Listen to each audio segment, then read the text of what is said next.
Hey, I have another old machine we're gonna go check out. It's an old excavator. I was contacted by a guy and he basically said, hey, I've got this old Track Hoe and I need it out of here. And so I know literally nothing about it. It is right here through the woods. Let's take a walk and let's go see if it's worth it. Come on, there it is right there. So, poison ivy. This is all poison ivy. Oh, cool, actually. Is that a hydraulic setup for a semi-truck? Yeah, it is. That's a wet kit. Yeah, shaft driven, so it's got a little shaft there. Runs off the engine, PTO, or something. And then maybe that's a fuel tank, and this is the actual hydraulic tank. And these would be the lines that run to whatever. And it's got the valve body right there on it. Might ask about that thing. That'd be nice to put on a semi-truck. We're not here for that. We're here for this. So this is an Insley. I know nothing about it at all. I know that he said he had an excavator, or a track hoe as he called it, sitting, and they want it gone. So I do know, I looked up, was able to find out this is an H800, which equates to about a 20-ton machine, about 40,000 pounds. That looks to be probably a 30-inch bucket. So that bucket is definitely going to need some repair. It's missing all the teeth. Side cutters look decent. Let's look at this undercarriage first. So these grouser pads actually look really good. Like, they don't look abused or beat up. The tracks, the tensioning looks really nice. Let's see, front idlers, they don't look bad. Let's see, the chain actually feels really good. Let me see if I can show you that. So there's our chain, and what you really are looking at is you don't want this to be completely worn down to the pin. And there's a lot of life left on that. The other side looks about the same. Pins, they feel about the same. Same with the front idler. Looks like that roller's got a little leak. That's okay. A couple of them do. The turret doesn't look too bad. I mean, there's some oil leak, but it's not like it's massive. Here's the main lift cylinders. So lift cylinders don't have massive leaks running down them. We do have a window bashed here, and it looks like that window could close, but is halfway open for the actual cab. So what's this? How do you open this? So we need something square or something to fit in that hole. So there's some kind of cabinet there. I mean, these pins don't look massively worn out. And I don't see a ton of debris in the actual, around the hydraulic motors. And there's our Insley. And from what I know, there's a Detroit diesel in that bad boy. Interesting. Why is the counterweight like that? Is it intentionally like that? I can't tell. Well, let's keep looking around it.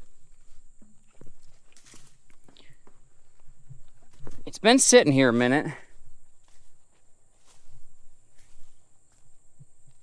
And they are literally building a house right here. And so they need this thing gone. And they don't want to deal with it. They don't want to mess with trying to get it running. That's where I come in. So let's look at the rear sprockets. There's still quite a bit of teeth left. Definitely not perfect. There's a little bit of a wear over lip right there. There's definitely a leak or something going on right in that area. I'm betting it's maybe a broken hydraulic line or one of those hard lines. Not too worried about it. One thing, this track tension, it looks okay, but it doesn't look too loose is what I'm really getting at. So here's the cab.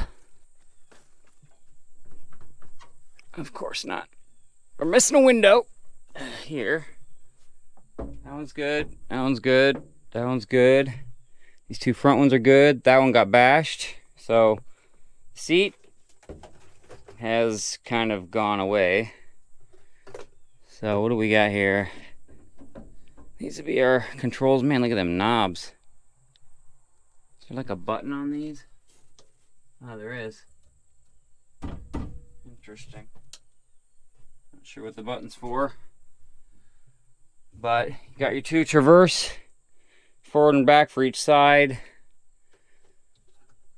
Oil temp, oil pressure, water temp, RPM. That's probably amps. Key. We do have a key. Wow. Normally they're not in here. Does not crank. So that says emergency stop, or emergency stop, and stop. Is there an hour meter in here somewhere? There it is. So if it's working, it says there's 2,081 hours. So this machine has HUP air. I don't know if that's air conditioning or what, or if it's just a heater. Oh, slow moving emblem, shackle, screwdriver, fan. Yeah, pretty basic.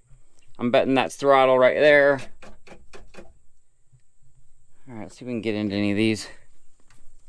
So that's shut. That one's shut. I wonder if that screwdriver is why that's there. Looks about right. It's even got paint on it. Look at that. It's definitely the... I'll bet you that opens everything. So... let's see.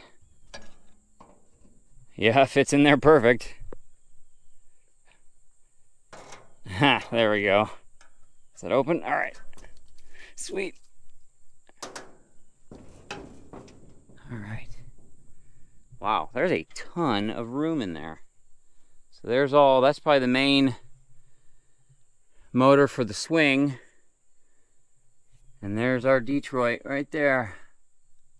Starter's easy to get to. Let's see if we can get in this door.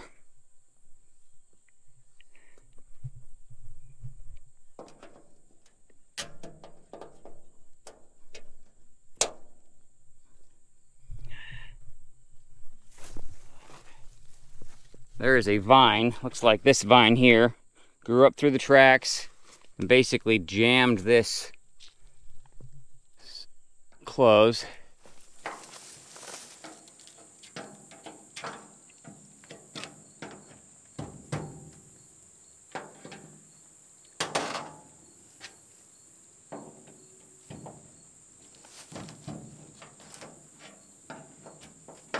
There we go.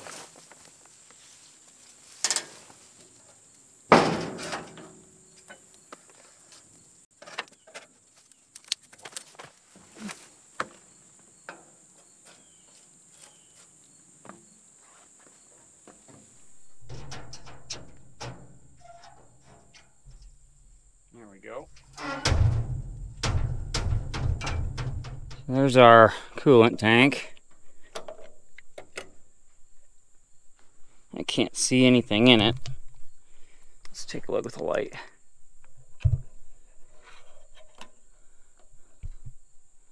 Yeah, I don't see anything for now. Alright, see if we can get in the engine bay here.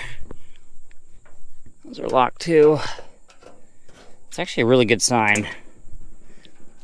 There's our Detroit. Here should be. What is that? So that's some kind of hose or tube. It looks like it goes to this. And here, that's missing off of the actual valve cover. Is that a breather? Maybe a crankcase breather, probably. Good old Detroit diesel. GM. One of the most important things with Detroits that have been sitting is to make sure the fuel rack moves the way it should. And because we don't want to run away. So let's open the rest of these covers. We'll take a look. We've got an engine cover over here. And I don't know what that one is.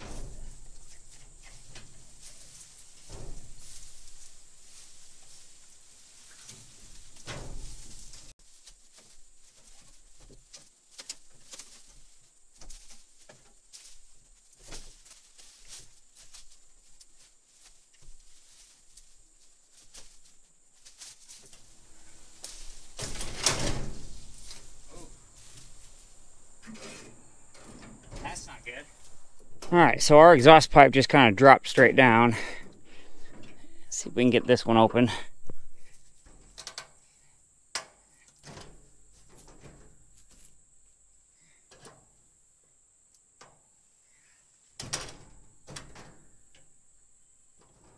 This one's open.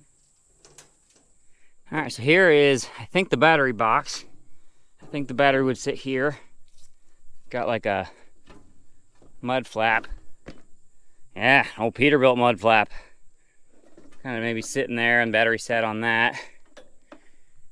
The battery hold down is here. I dropped one of the bolts.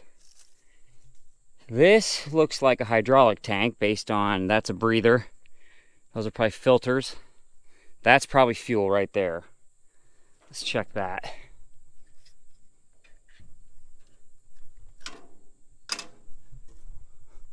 I mean, it looks dirty, but it's actually fairly clean in there. See, does this filter come out? Yeah, a little screen. Just got a little bit of rust in it, but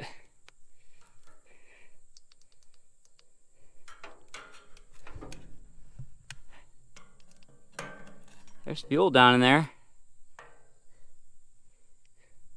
Looks like highway diesel, like yellow diesel. And that actually doesn't look too bad, so that's a promising sign. Well, I can't get that one open. I need to get like a pair of pliers to help me turn that. Let's see if there's, I thought I saw, there might be a panel on the back. Look at that.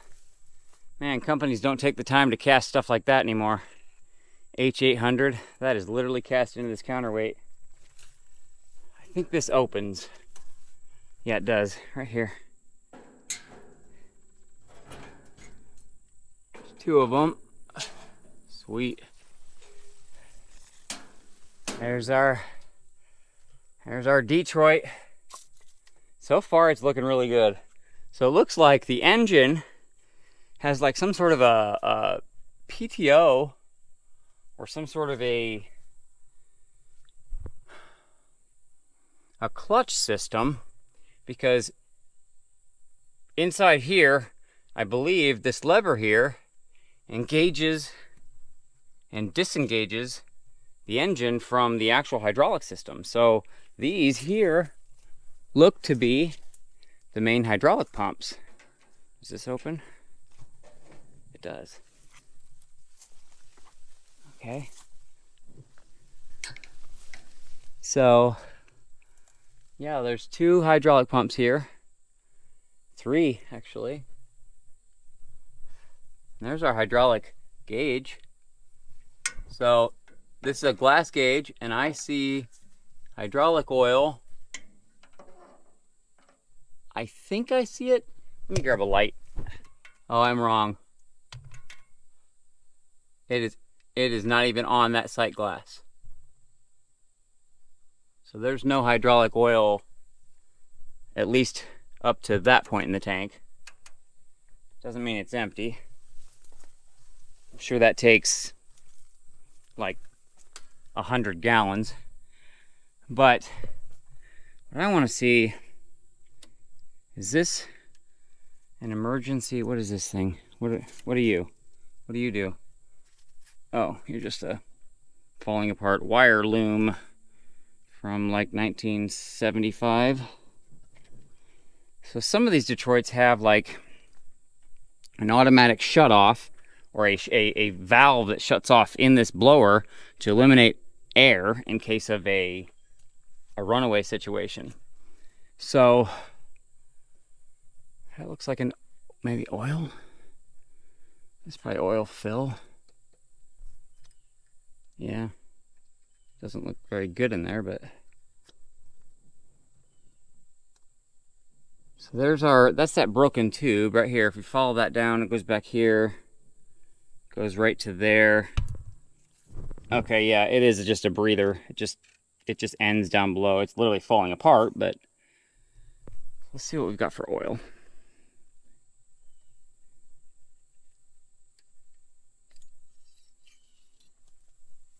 Okay, well, there's oil in it for sure. See that? It feels really thin. Smells kind of like fuel.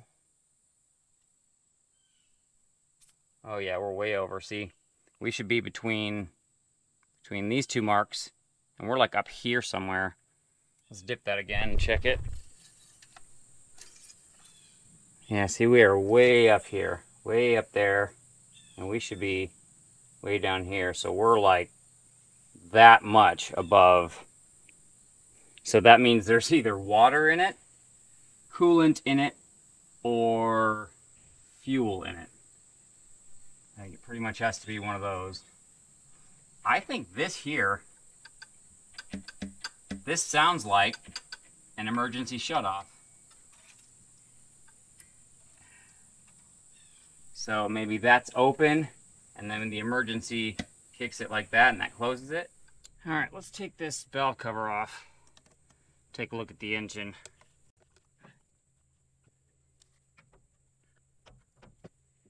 That came off really easy. I am not the first person to open this. Oh boy. Look at that. That is not what you want to find. Man, I seriously think this thing was mint before it sat. And really, I think it's still savable. With a vacuum cleaner, a wire brush, I think this thing would be good.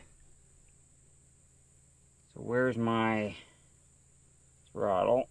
Come in right here. So this is the rack, and it moves these plungers down there in and out. Definitely a lot of rust. See? If we can avoid dumping it all down into the engine, might be a good savable one. It just had a lot of condensation, water kind of getting in that valve cover because that breather tube was gone. See, I mean, there's lots of rust, but if you look down there where the actual plungers go down, it looks really good. It's all just kind of up around the injectors, up around the lines and the rockers themselves. Man, if I had a vacuum cleaner, I mean, I could shove some rags down around these holes.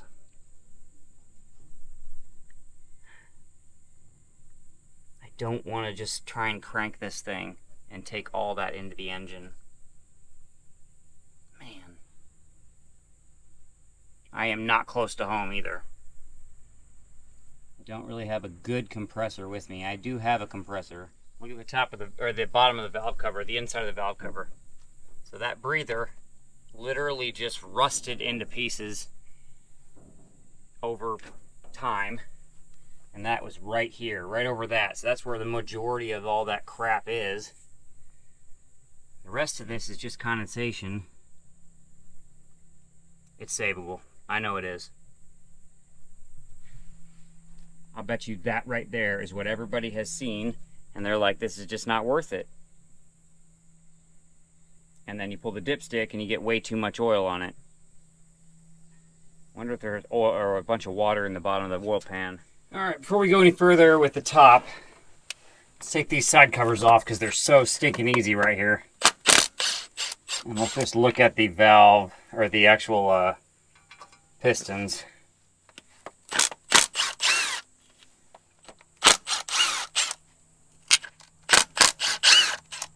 Let me get my panel opening tool.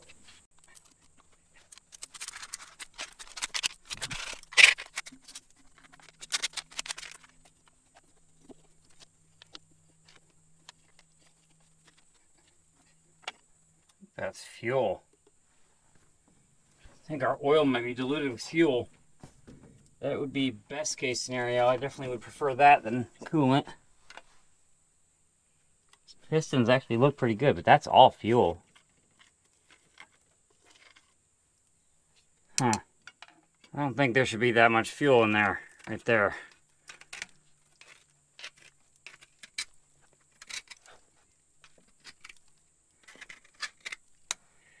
It's not rusty, so that is really a good sign.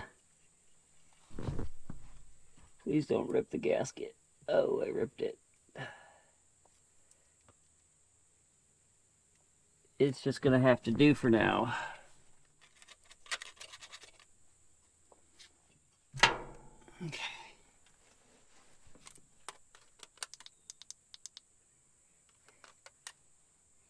Those pistons all look really good. See all that? That's fuel. And I would bet that has to do with possibly the injectors leaking, and then it thinned out the oil. I'd much rather that than coolant or water. I haven't gotten into it. But if you see, right in there, that's the actual piston right there. Right there's the piston. You can see the rings. Same here. I see a little bit of rust in this one, barely though. That one looks pretty good. That one looks pretty good. It's all just like caked up oil and junk in the block. So I do not see massive rust or corrosion in there anywhere. So that is a great sign. So, looks like that, I need to get a wire. That's probably oil pressure maybe. Wire broke.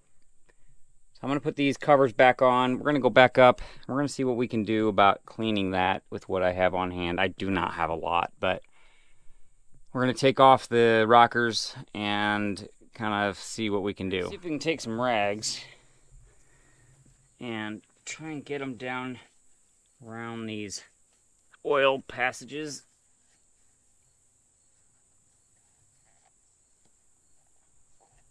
Try and stop any more of that rust from getting down in the engine. I wonder if I have a magnet. That's a good idea. I'm gonna try and grab a magnet. Alright, see if we can.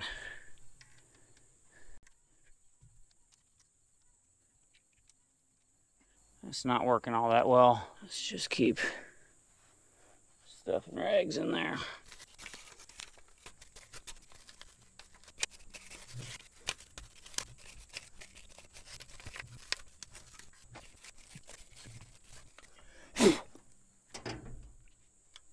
Cut most of these lines loose.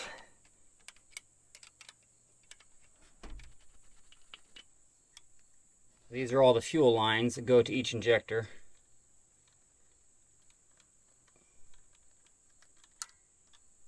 All right, I got all the injector lines off. Let's take these rocker bolts off.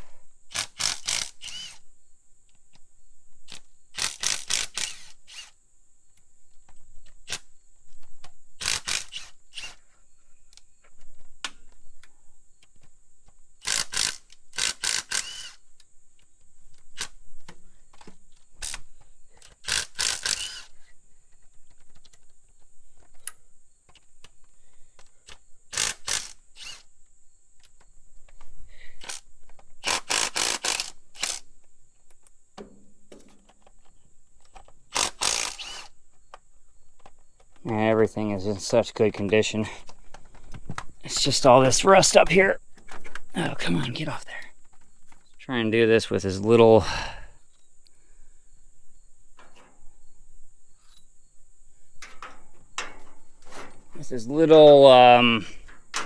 junk getting in that engine as we can. Okay, come on. Up out of there for me. Go.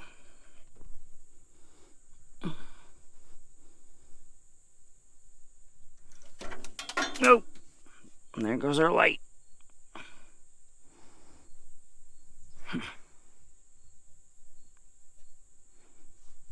Yeah, these are definitely seized. Mostly. Guess they're not too bad. Come on, you should flip up. Flip up. Ah! There we go. Get out the way.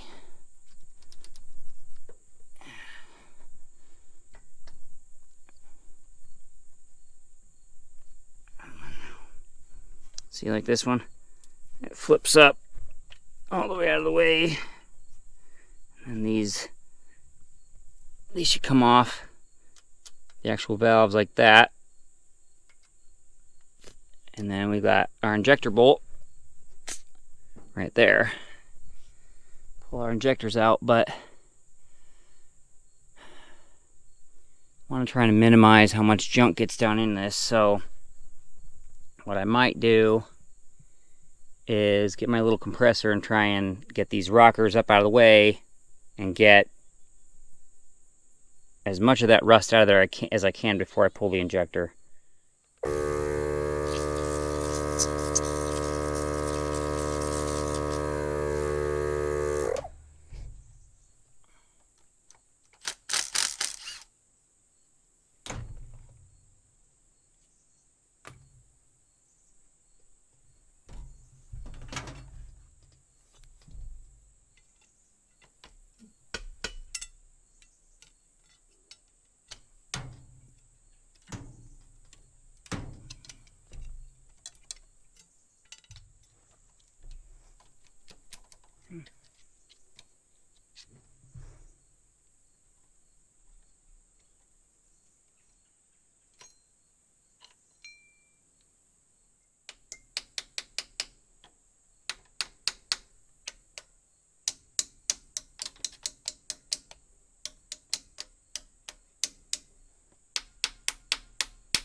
This injector here is definitely stuck.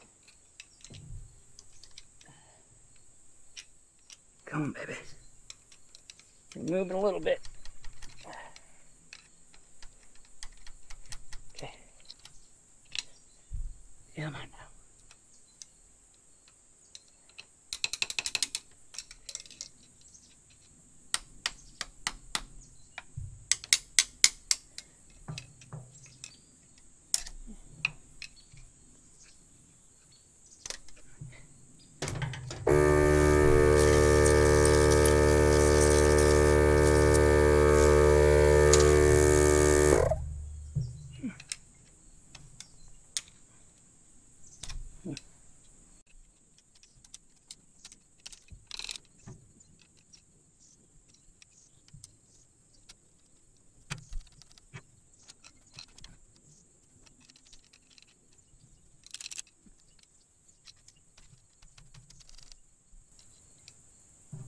How did that other one come out so easy?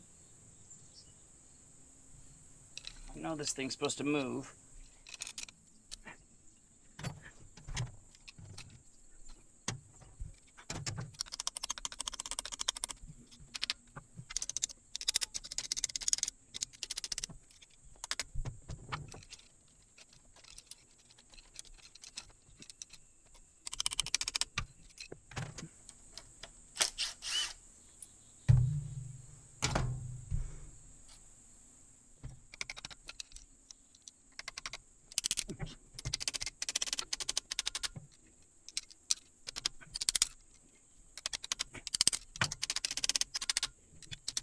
Alright, so I got everything I want out of this engine. Basically, I've got the injectors, the actual rocker stands and pins, these little valve bodies, they need some cleaning up. And so I'm going to clean all of these. I do have, I think these 3 injectors are all stuck. The racks move, but the actual plunger does not. This one came unstuck fairly easy, just kind of like tapping on it. So I may either try and take these apart, or I might just straight up get a hold of Area Diesel and see what they've got for parts. So either way, as you can see, there is a mountain of rust and whatnot in this engine, but man, everything freed up pretty easily. All of the valves at each one of these cylinders are all free.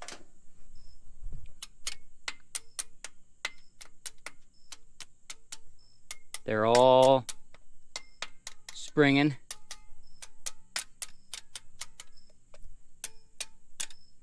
All of them are good. So we still do need to do a bunch of cleanup in that valve cover. And it's getting kind of late. I think the last thing I'm gonna do tonight is we're gonna put a battery on the engine, and I wanna see if it will crank over. I wanna see if it's free. And if it's free, great. Then we absolutely know that you know, this top end probably was the reason that it was pretty much abandoned. Or what I'm guessing is this top end is the reason that nobody wants to fix it but me, because everybody's like, well, it's just going to cost way too much than it's worth. And for most people, maybe that's true, but for me, this kind of thing is what I'm after. I'm looking for machines like this. So, it is got a lot of problems, but I haven't seen anything massive, and really, this is the massive. I guarantee that rust would scare most people off. So, my plan will be to take all those parts with me tonight, get them all cleaned up, figure out what I'm going to do with the injectors, and then come back another day and try and get this thing sorted. But let's move a few things around. Let's get a battery hooked up to the leads, and we'll see if we can get it to crank. All right, I got the jumper pack on the battery leads. I'm not even going to mess with the key right now. We're going to go right to the starter. And we're going to jump from the main lead to the signal wire. That's not good.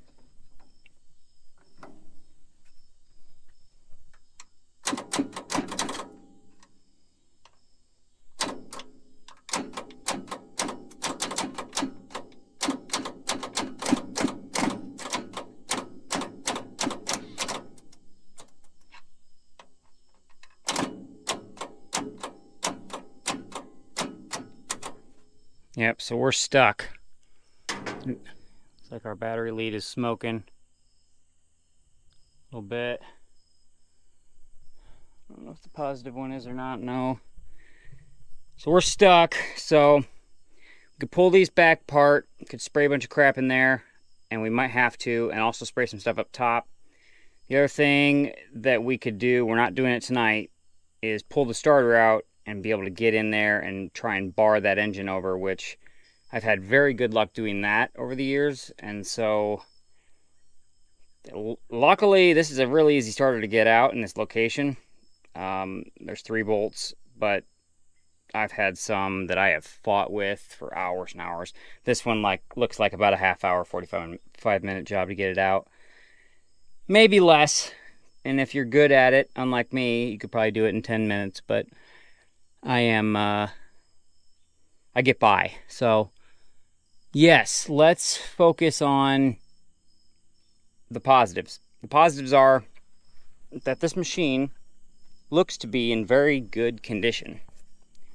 It's been sitting, it is dirty, it's gonna have issues that creep up. The engine could be barely stuck, we don't really know. I'm betting some water did get down around those cylinders, and if I had some ATF, actually I do have some ATF. Only thing is, if I pour it in there right now with all that junk in there, it's gonna go right down in the cylinders. I don't want that. I'm not gonna put it in now.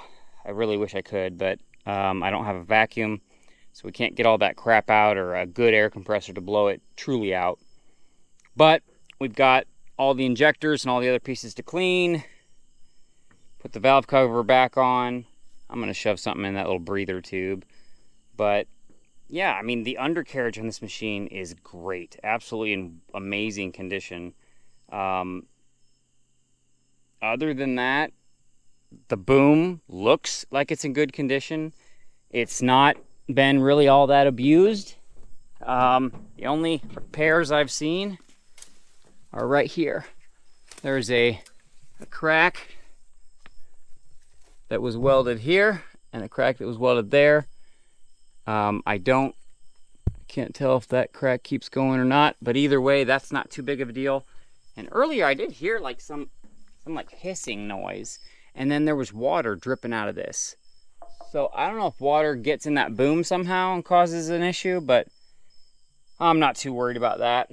I did notice that this hydraulic line, this big solid line, has come off its mount. It gets mounted right there, and it's just another like a bolt clip that came off. And some of these big lines, like that one, I can't show it real well, but it's going to need to be replaced at some point. This thing got all mangled too. I'm not quite sure what's going on with that or why that's like it is. Looks like it got caught and bent. I'm betting it got caught and ripped off. But that does not look like it's too big a deal to fix. That upper hard line, or that upper flexible line, is definitely going to need replaced too. So is that small one there. But largely, the boom looks amazing. All the pins, I mean, I won't really know until we can actually operate it. The pins look like they are in great shape. I mean, look at the thickness. That is like 2-inch thick steel. 2-inch thick steel. Those tracks, that's probably 24-inch wide track pads. For a machine this size, it is so well built, so overbuilt. Like, and that's one thing I love about all this old stuff. I just love that they overbuilt it. It is not a modern machine. It probably has a mountain of little idiosyncrasies and things that I don't understand about it at this moment, or maybe ever, but you know, I don't have one. I don't have a big excavator. Well, I don't have this size excavator. I don't have any excavator at all. I have 2 backhoes that don't dig yet. So, you know, why not buy another machine that may not dig right away? We're gonna make this thing dig. I need a machine like this.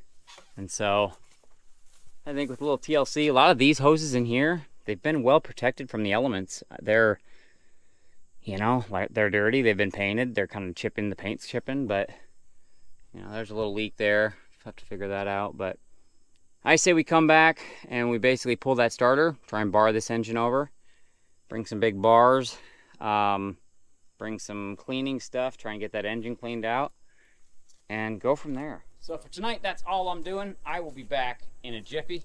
I'm gonna get a few parts, I'm gonna figure out a few things about what I need to do, and then we're gonna come back and see if we can get this old Insley up and running. And if we can, it's coming back to the shop. All right, so I am back. So it's been a few days. On the way home, I literally blew out a spark plug in the old van. That Triton V10 got me home on 9, and I tried fixing it, and I need to get an oversized insert for the spark plug. So it also got me back here on 9. So Ryan and I, my brother, are here. We're gonna do some work to that engine. We're gonna see if we can free it up and get it moving. So first, I wanna get some of this brush kind of cleared out of the way, get it to the point where we can literally just kind of see around the machine and not have to like jump over the branches. So let's get that cut out now.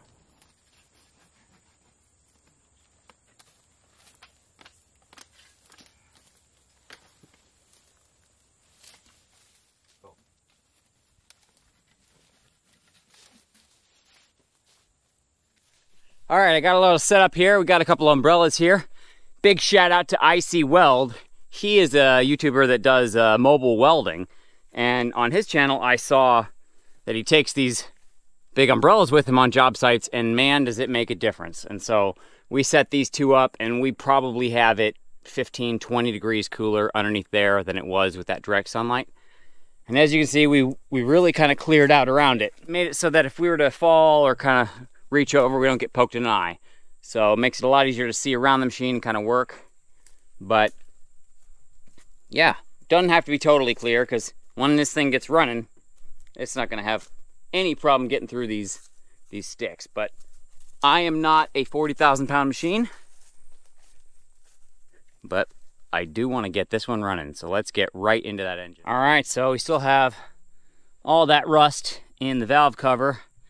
It did not clean itself while I was gone, which is really unfortunate for me.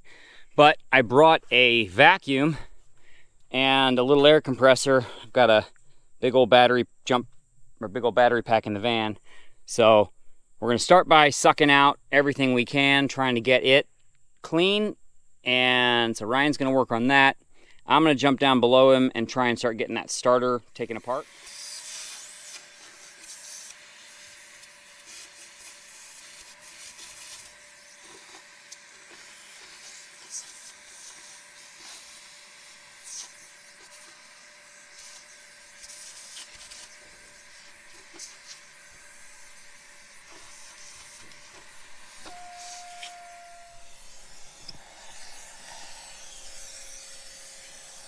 We're getting it a little bit at a time.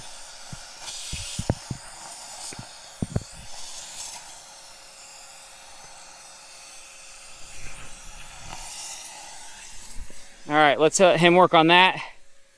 We're gonna jump down here.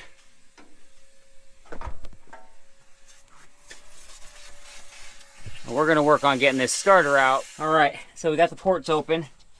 I wanna spray a bunch of penetrating oil in these cylinders. So this one is closed. I can see the top of that piston closed as far as like the actual side ports.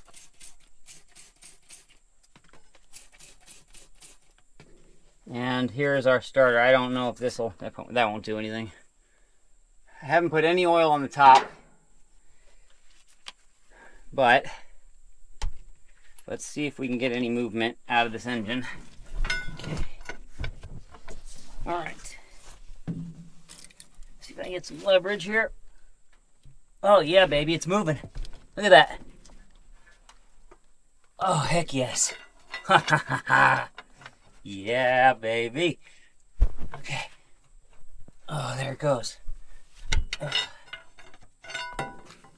Get that leaf out of there. All right. Okay. It's still tough, but okay.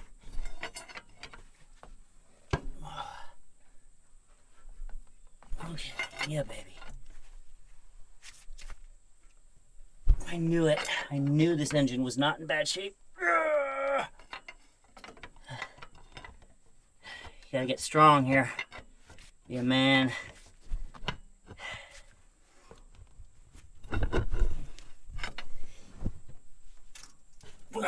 Ooh, I busted through something there.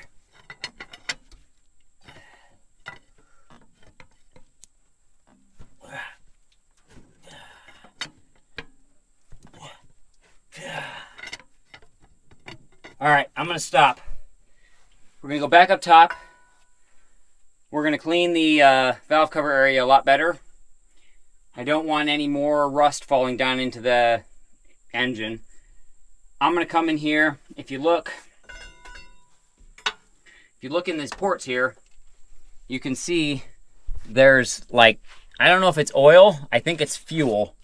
I don't know how it got there, but I have a feeling that somehow fuel leaked into the engine, causing that oil to get thin and go way over the actual spot it should be. So I'm gonna dry all this out. Once we get that top totally clean, then I'm gonna come back down here and try and get that thing to rotate all the way around 360 degrees without binding. And we'll get a whole bunch of oil, all kinds of, you know, penetrating oil stuff on top of the engine to try and help us free it up. But man, that is such a good sign. The engine is now free-ish. We gotta basically get that valve cover cleaned up. Great signs, great signs. I bet the starter's okay.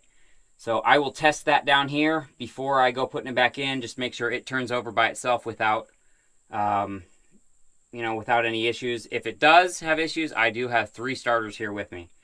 I think 2 of them would bolt in, maybe all 3. I don't exactly know. But let's start with that valve cover, and we'll go from there. I found myself something to elevate myself to new heights. And we're here, one of the side covers. So it's got this cover over the clutch, and I've kind of loosened the one bolt that was holding it.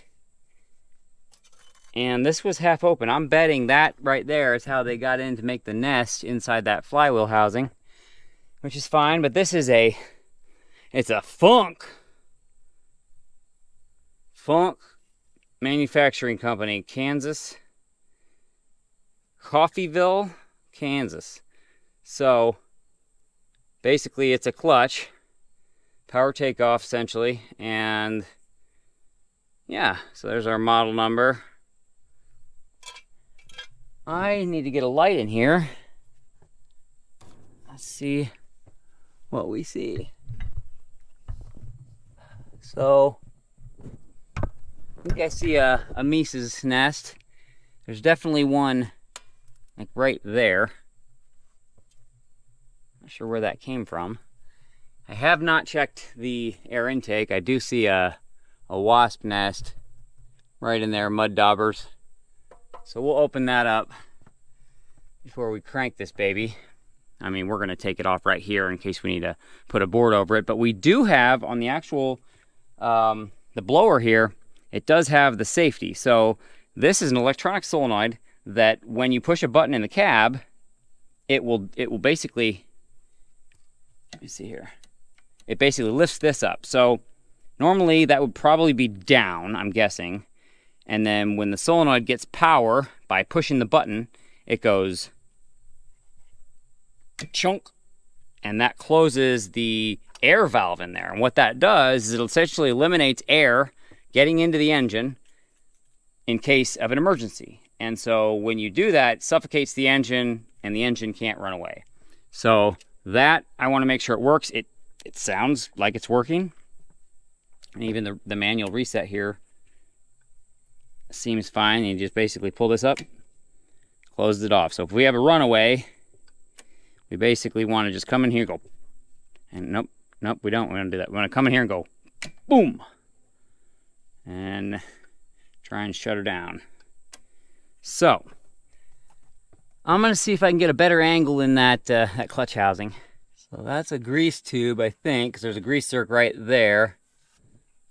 Not sure where it goes, but this handle here, so we've got this handle here, and essentially you can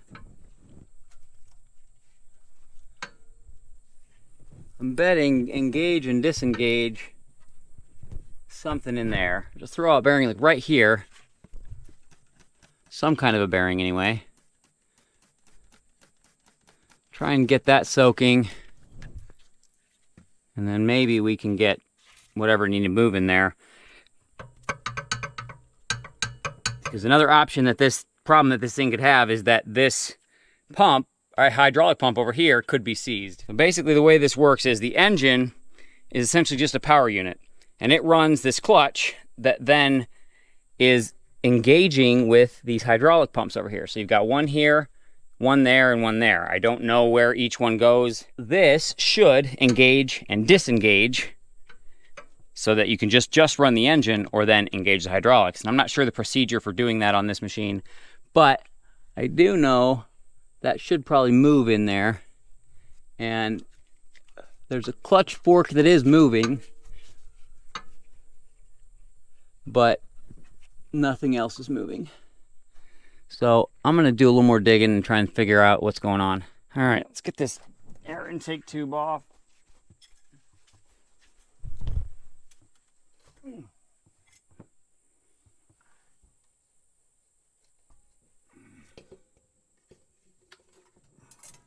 All right, so if you've watched a channel called Diesel, D-I-E-S-J-L, Tyler over there worked on an old Michigan, I think it was, wheel loader. It had a 353, I think, Detroit in it, and their basically blower got all cracked up, and they thought it might possibly have happened due to just reefing on the stuck engine so hard. So I want to take this cover off of the actual blower. It's these 4 bolts, and then I'm going to take this top here off, and I just want to make sure that everything in there looks okay before I go, because another thing that could be stuck is the blower. If the blower's stuck or has issues, then it would cause an issue where the engine could get stuck. So I'm going to get that top off, and then we'll get the actual cover. I believe the whole housing for the safety is in that. It looks to me like it's all going to come off together. Hey, need a nut?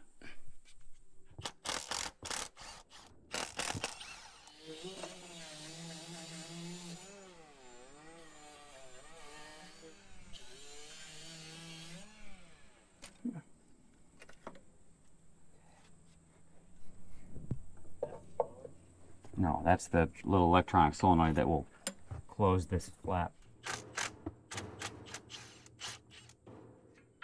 So So the smaller bolts go on this side.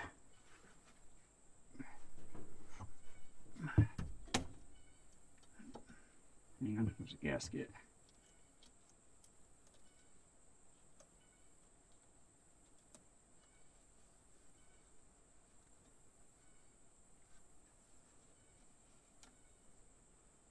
Take that. Let me see if I can.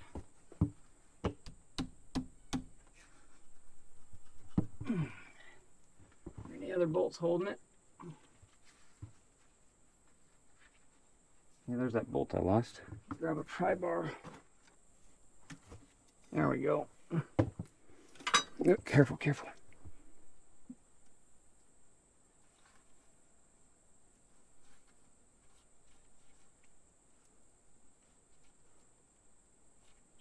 Hang on, hold it.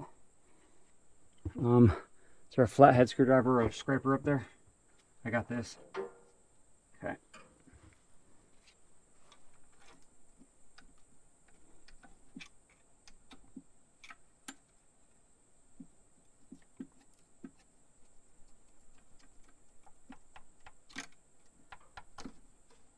All right. There we go. It actually doesn't look too bad. So now right here I can show you the flap. So this is the flap. That's open and then that's closed. Air comes in, air stops coming in. Try not to get any of this in there if we can avoid it.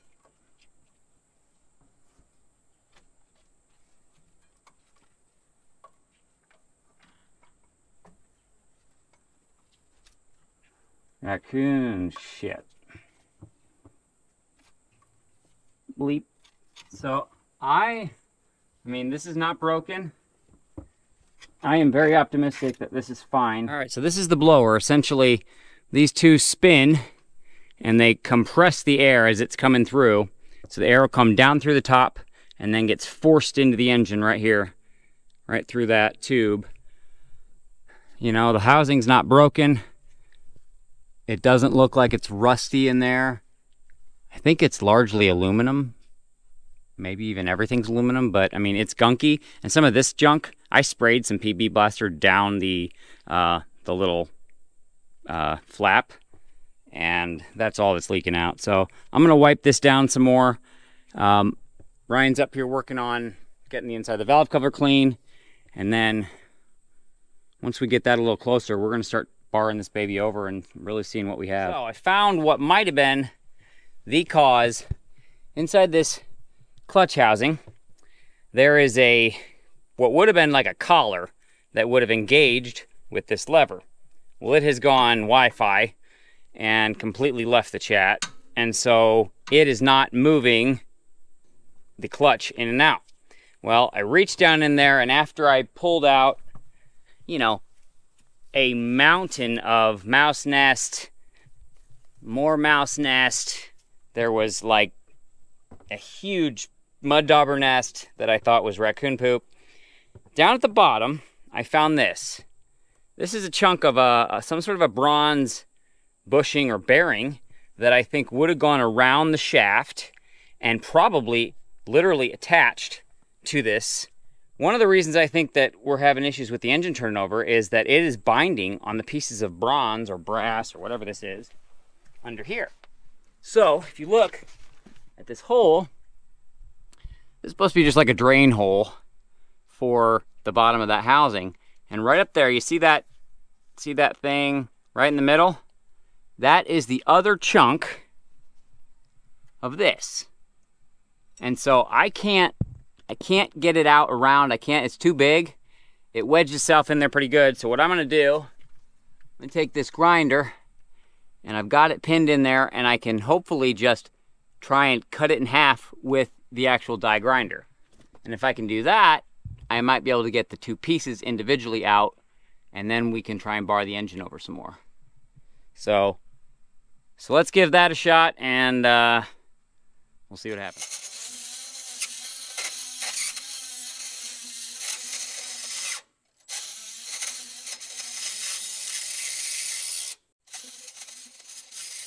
Getting close.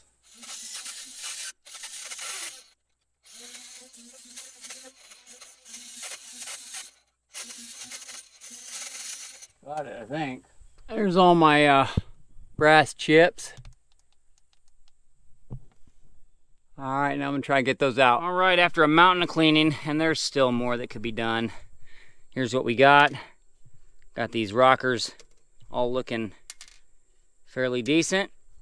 Got all that rust that was just full in there, completely out of there. I'm gonna spray some penetrating oil down into the cylinders. Ryan is working on spraying out these bolts, basically with brake cleaner, to be able to get the, there's an oil hole in the middle.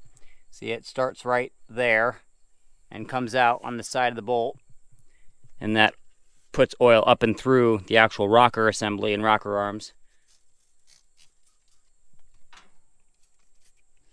Pour some, actually. It'll be easier just to do this.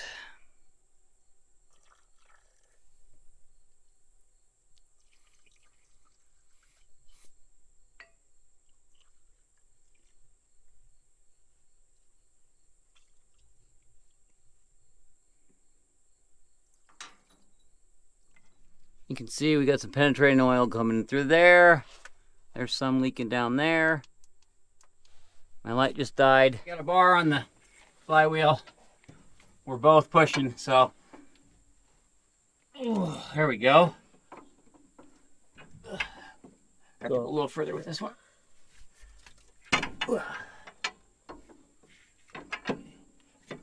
Just a little bit further. Okay. Go a little deeper in there if we can. Gotta get it all nice and deep like.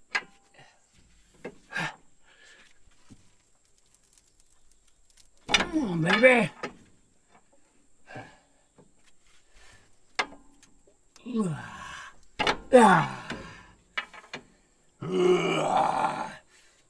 Yeah, baby. Okay. Nope. A little further. Smaller up the end of your... The bar? Uh-huh. I don't care about the bar. I know, but it's made hard to grip. Oh, I see. Let me grind it flat. All right.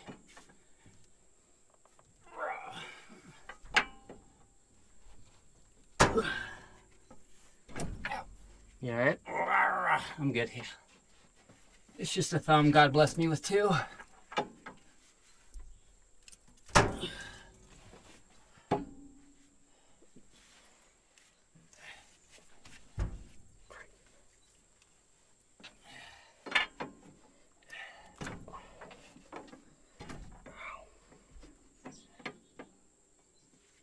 Further on that. We're running into the same problem. What? It's getting eaten up, the bar? Yeah. All right, get the bar. The other bar that worked was right here.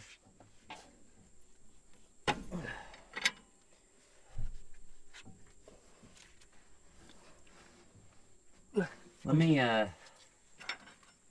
grab that air hose. There's some junk in there, I see.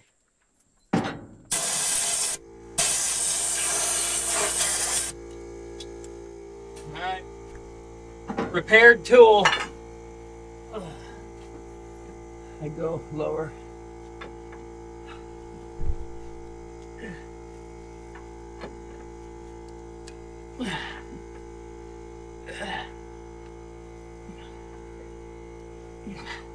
Yeah, there we go. Starting to free up. Keep rolling it a bit. All right, stop. Let me see if I can mark that. That is not marking. Let me grab some tape. So we got a piece of tape on it right there. I'm gonna take my knife and scribe a line. Let's see if we can see that thing again. Here we go.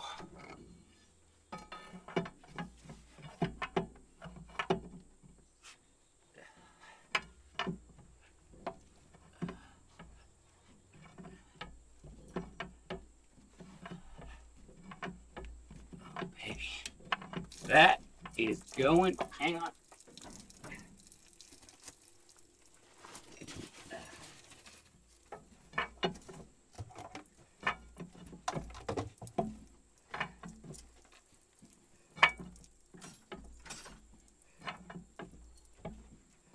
Heck yeah. Look at that. It's easy, isn't it? Mm-hmm. Good. Well, ladies and gentlemen, assuming we see that scribe mark in our tape line here soon, we have an engine that is unstuck. Yeah!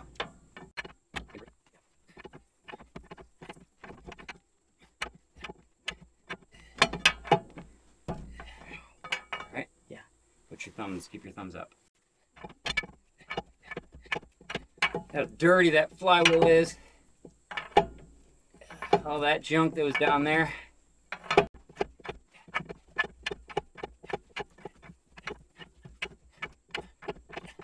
I had faith.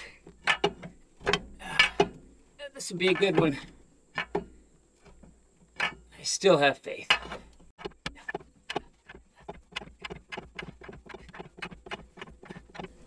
There it is. Boom. Check that out. There's our scribe mark. There's our scribe mark. And there's our piece of tape. So we just made a full revolution. And this engine is no longer stuck.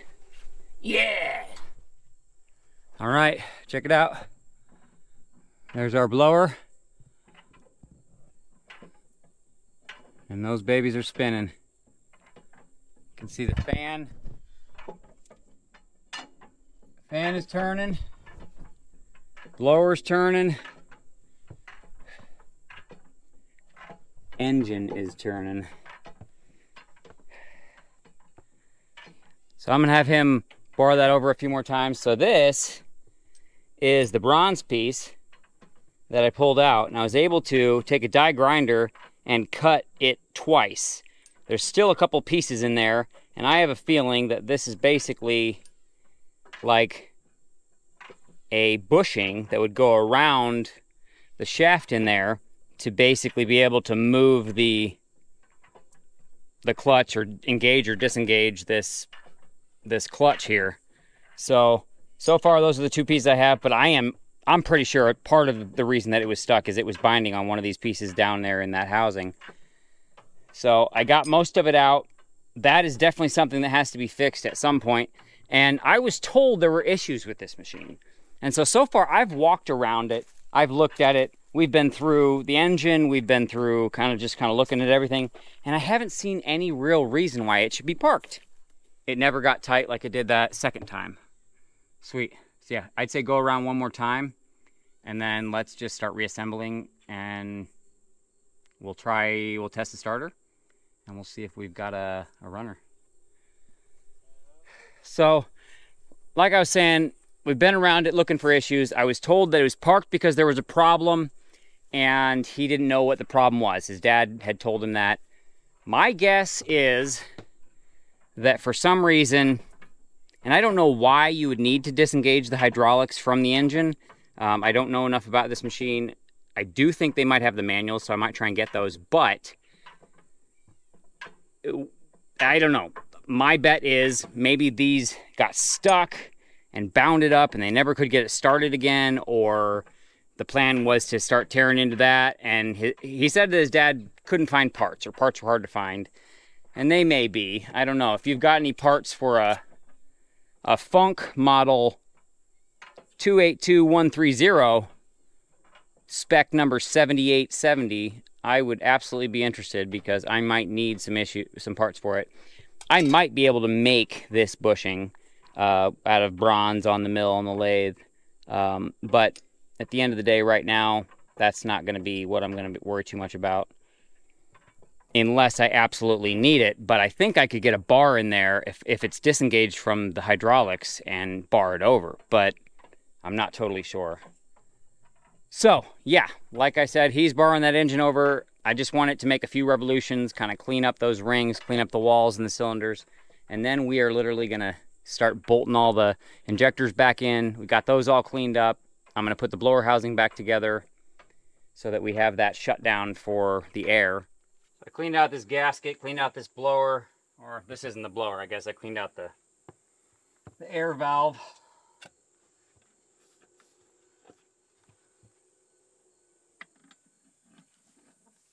Just on those big ones, don't let the brake cleaner get down to the seals. Wipe the seals, and honestly, try and avoid the brake cleaner on that one, if you can. On this one? On any of them where the brake cleaner can run down the cylinder, because brake cleaner hitting those seals will can damage them.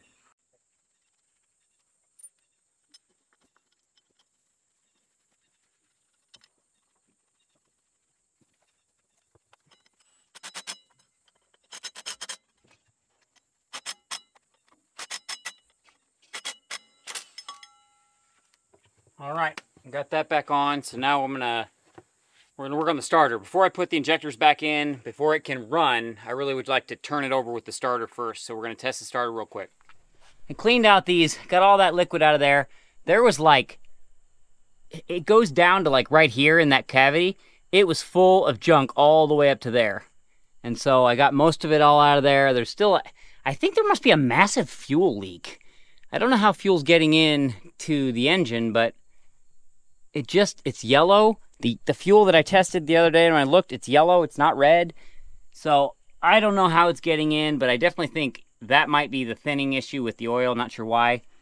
But I've got the jumper pack hooked up to the battery leaves, and I'm gonna have Ryan turn the engine over.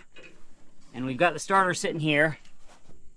And we know it clicked yesterday, but I don't, or whenever the heck I was here, a couple days ago, but I don't know if the engine turns. So go ahead and turn the key. Just turn it once, like not all the way. Did it do anything? I turned it. Did you hear any click? Do it again. Nothing? The body ground on this, I disconnected, so it's probably not grounded to the machine. So let me try and reconnect that. Go ahead and turn the key.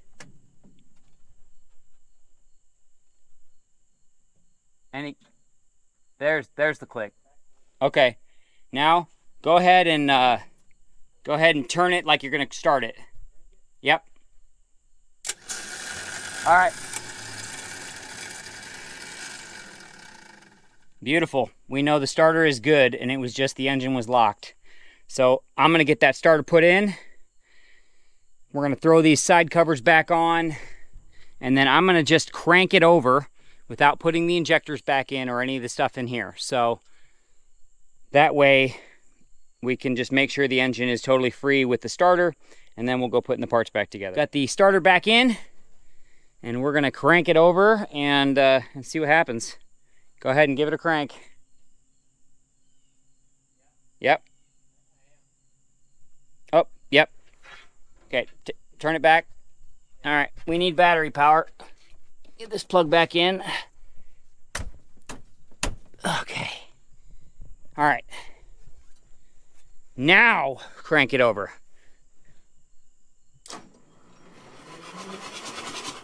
Yeah, baby. All right. Go ahead and crank it for like maybe 10 seconds.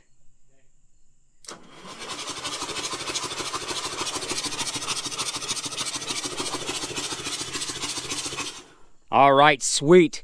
I saw fuel coming out of every one of these. So the engine cranks. Let's throw these side covers on. We're gonna put the injectors back in. And hell yes. I don't cuss much, but I do get excited sometimes, and we are there. I am excited. So, Ryan, can you get those side covers? They're in that tote right there. I'm pretty sure they're 9/16. Get those side covers put back on. Hand me the parts. The side covers on the engine. Yep.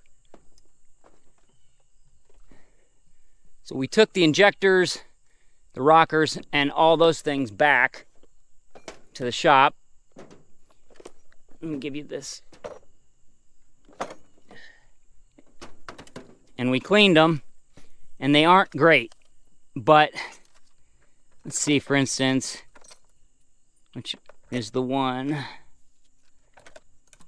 See, like that guy? The tip is pretty melted, not in great shape, but the racks all move and the springs aren't stuck. Got 2 of them in there, 2 to go. Man, does that look a mountain better than when we popped that valve cover a couple days ago. All right, we are losing daylight fast. The engine is put back together. Let's find out if it'll run.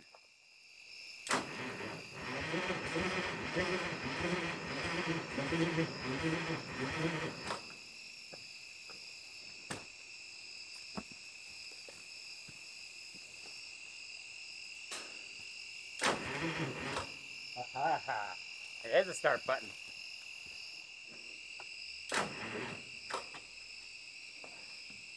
Go give me the other jumper pack. You have a dead jumper pack? It just might need more bolts.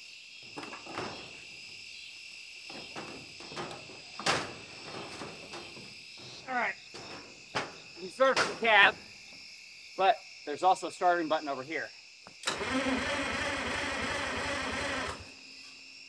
Okay, that's better.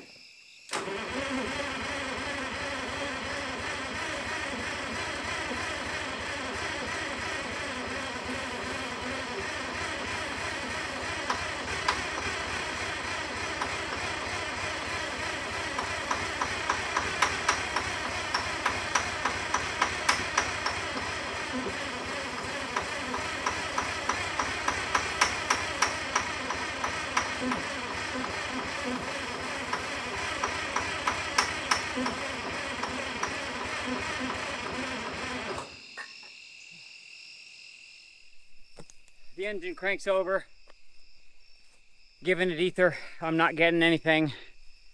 And so my thought is, we still have air in the lines. I'm gonna give it a couple minutes, sit. I might crack a line. I also don't think I have enough battery power. But we're losing light fast. It just means I have to come back again. But it cranks over with the key. It turns over with batteries. We've got some sort of fire because it's actually cluck, cluck, cluck, trying to fire on that ether. Every bit of that says we have compression, we have a free engine, and so I am totally pumped. We'll give it one more shot. If that doesn't work, we'll be back. Oh, fire. We got a fire.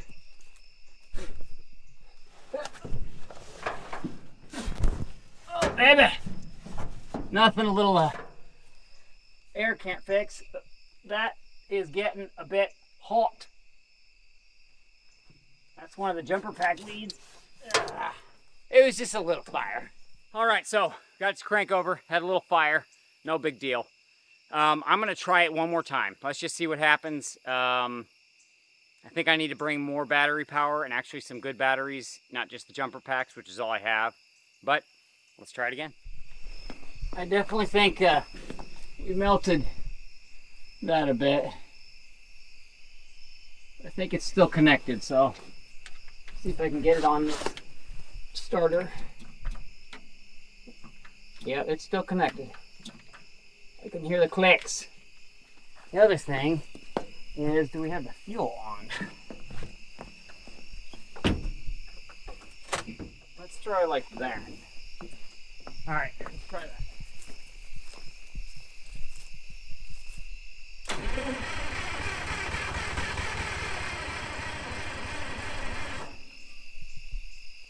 All right, we're cranking better. All right, I got the fuel rack disconnected. Just a little bit of fuel.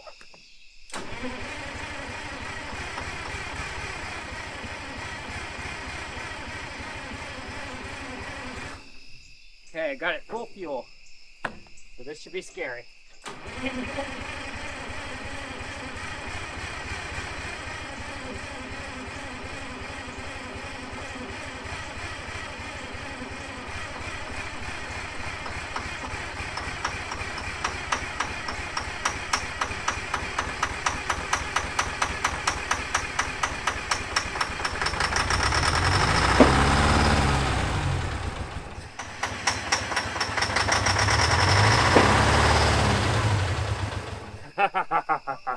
She's gonna run.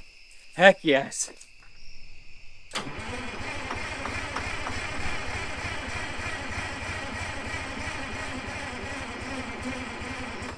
All right. I think that's it for tonight. I think that I've got air in the lines and there's something else going on, but it did fire. It fired for a good 2 or 3 seconds. That literally is enough for me to know this thing's gonna run, and we just have to get fuel sorted. It's getting too dark to do much more, but I was just really excited about getting going and trying to get it started. But for tonight, that's all I got for you. I'll see you guys back like. Okay, I'm back today. We have a little bit of a extra noise here with the construction crew. They're working on the house that they're building there, so you might hear a little of that in the background. That's okay. We're gonna jump right back on this excavator. So today, I think we're gonna try and start by figuring out fuel. We've got a couple issues. One, I wanna make sure that we have fuel all the way to the injectors. And second, I wanna make sure that we can figure out why we're getting too much fuel into the oil.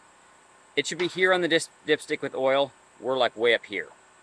The side of the inspection covers on the side of the engine are filling with fuel, and I saw it in the head too when the injectors are out. So since the injectors are out, or were out, leads me to believe there's some other issue.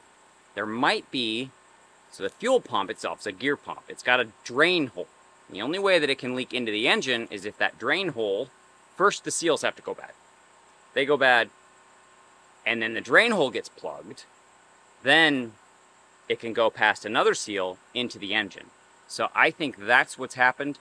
There's a little drain tube off the bottom of it we're gonna try and like clean out. So if we can avoid taking it out, that'd be best, but I don't know. Let's jump over and see if we can figure it out. All right, so right there, that's our little gear fuel pump on the side of the actual blower. And right here, this tube is the drain tube that should be coming off of it. I mean, I see nothing draining out of it, but obviously that doesn't mean anything. I do see some drips right around here, because there was fuel leaking kind of out of that corner.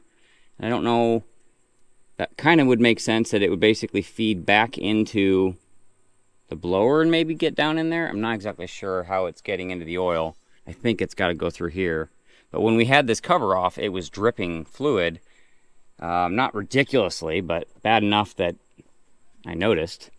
So I think what we're gonna do, we're gonna try and take a wire and shove it up in that tube and see if we can dislodge something enough to get the fuel to not continue to leak into the oil.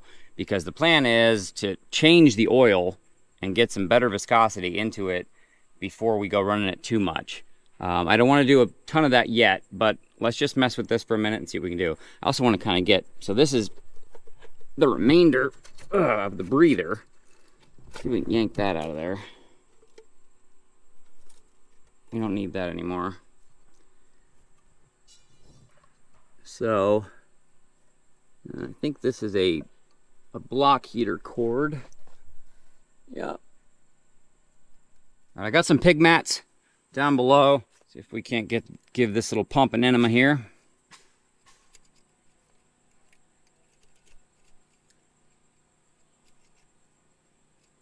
The only real way I'm going to know if it worked is if we all of a sudden get fluid coming out of this.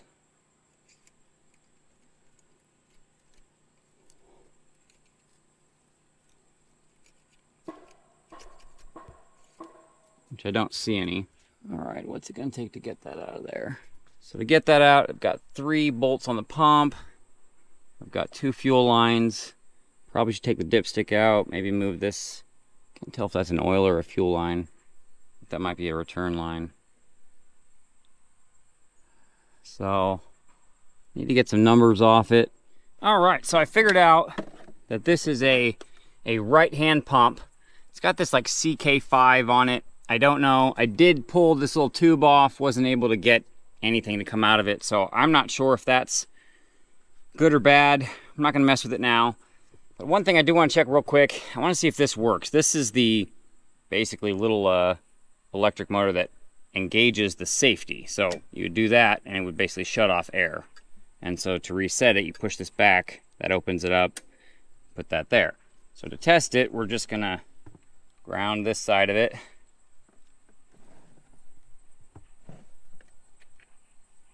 and then touch the power to this side of it, and if it flips like that, so it's just on or off, or it's just literally an emergency, just like that. So perfect, that works. Got this valve cover and I was kind of messing with it a little bit. Looks pretty good except for here in the middle. So there is just I think this was all like steel wool at one point to keep critters out. I think that because up here I pulled this open and there's a critter nest in there. So the steel wool did its job, but not completely.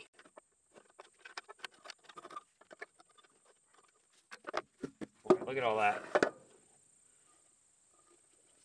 I don't know what this, maybe this is a pre-made, like steel wool packing.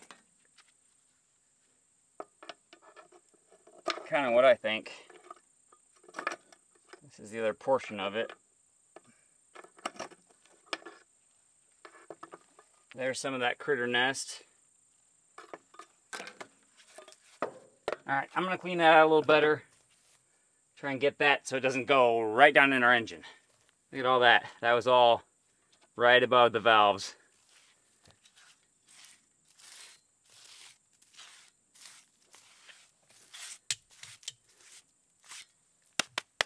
So here I've got the, I think it's the fuel shutoff plate off, and it definitely has some rust and crust in there, right in that area.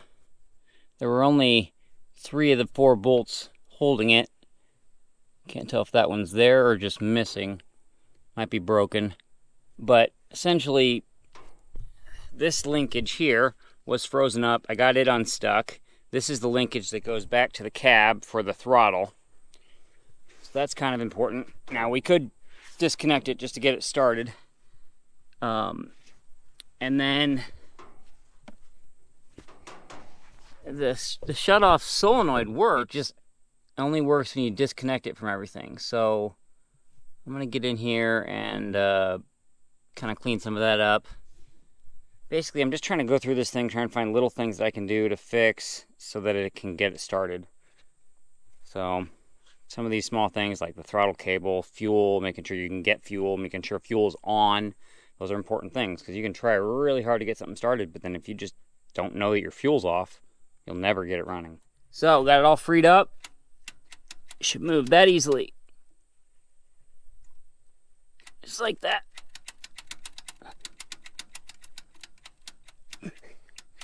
And that was not wanting to play nice. Beautiful.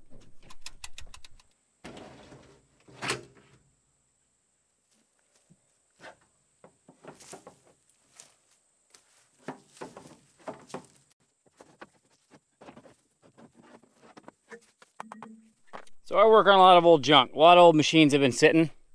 You know that if you've watched the channel. And so I open this, and a mouse jumps out. And normally, you know, like by now they're gone. They don't hang around. Got this awesome Peterbilt mud flap there. But I know why she was still here. You see right there? Those are her babies. So there's 1, 2, 3, I think there's 5 total.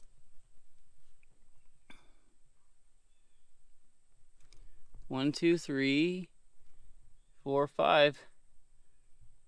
So I don't like mice, and I don't really want to kill them. These guys, they're so freaking small. But it's eviction day, guys. Like, I don't know. I think I'm just gonna leave them, and maybe Mama will come move them. Cover them up a little bit. I don't know. Their fate is probably sealed, but I just thought kind of interesting. I don't find that every day. A lot of times I find tons of nests, tons of mouse nests, but never ones with brand new litter in it, or whatever the heck a group of mice is called. Thought you might be interested in seeing that. Comes with its own family. All right, I've been through a few more things. Let's just give it another go. I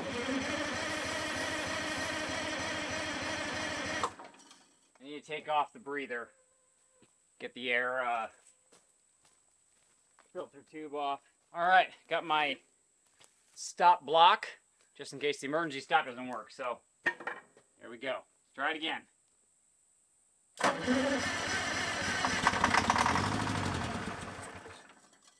Yeah, baby.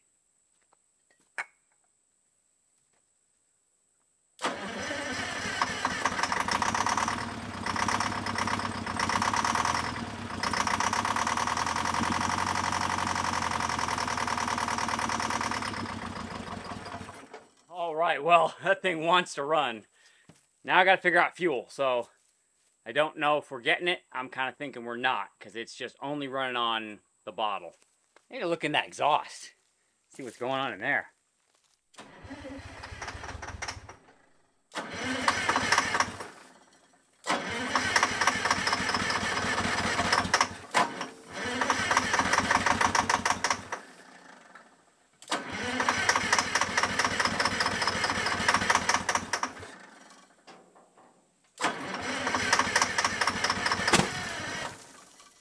The heck was that?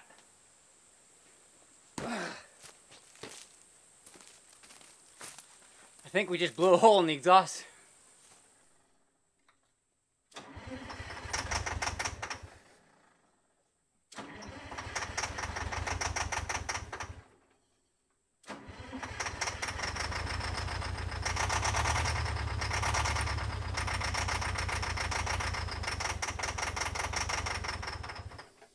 We are literally getting there.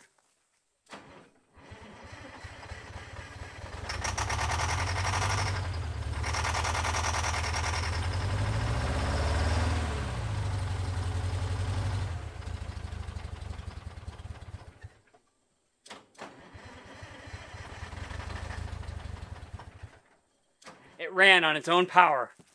We were fighting the bucket. So I thought I heard something leaking, like really bad. I'm like looking all over. The bucket is now leaking its ecosystem, which means it has to have moved. It did. Look at that. The bucket started to pick up. Right there. Awesome. Yeah, there's the water line. See that? That's where the water was. So, something's up with the controls. Took this window out and slid the upper one up. So which one lifts the boom? I think it's this one. So boom down, boom up. So it'll move this way. Let's see here. I was messing with this earlier. So the manual shows 4 pedals on the ground and 2 levers that just go forward and back. And when I walked up to this, it's different. It has the classic, I don't know if it's backhoe style or what, but I may try and convert it. Either way, these 2 pedals are your forward and reverse, and your left and your right. So basically, one controls the left track, one controls the right track. This stick is your boom up and down, like this, and then your bucket in and out, side to side, is what the sticker says here. And then this stick here is stick out, stick in, left swing, right swing for the whole machine. So I was able to really wrench on it and get, it wasn't wanting to go forward and back, so the stick in and out wasn't working. This worked fine.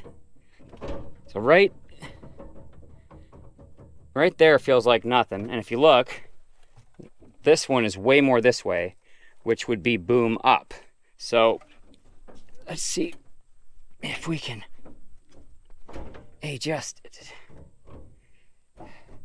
Might have to take that cover off. That's going to be a problem mainly because once it does get running, it's just going to want to lift, and I don't want the hydraulics getting stuck. So let's pause a moment, even though I really don't want to. Let's take this off and see what is going on in that cover.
All right, it's a fair bit cleaner in here. Got most of the junk out of it.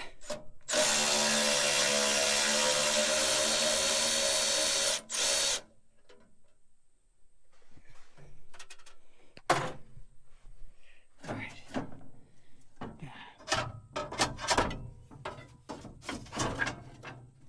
I got the side cover loose. Well, that doesn't really help us much. Unless our problem is here. It doesn't feel like it is. It feels like it's below. Alright, so that means I need to take this bottom cover off. Let's get that done.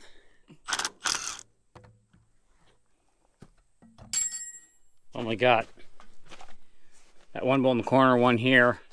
And then there's 1, 2, 3 total. So it was definitely, it's been worked on before, but I fully expected that.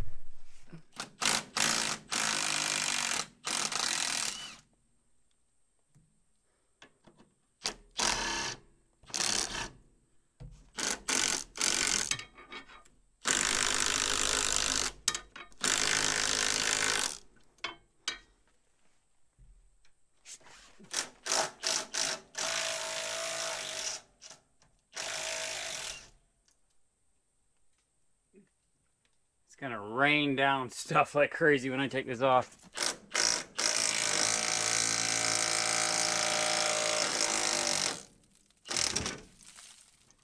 Am I gonna have to cut it?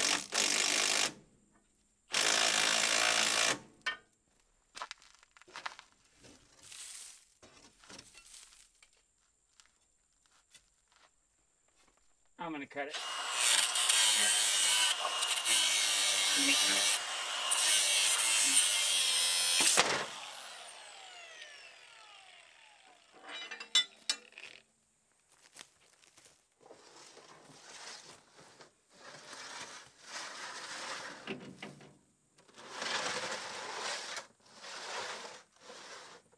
Look at all that.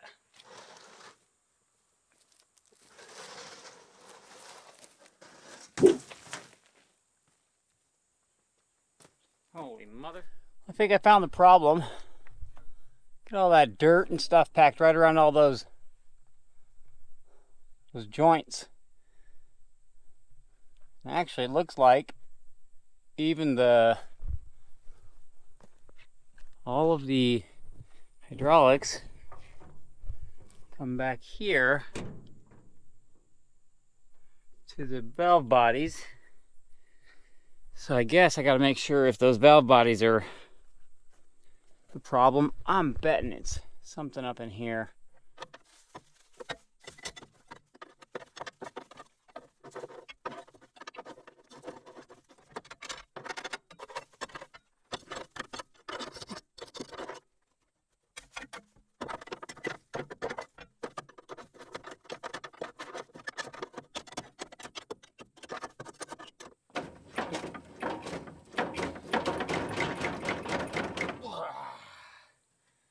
got it. All right, now they look about even. All right, here we go again.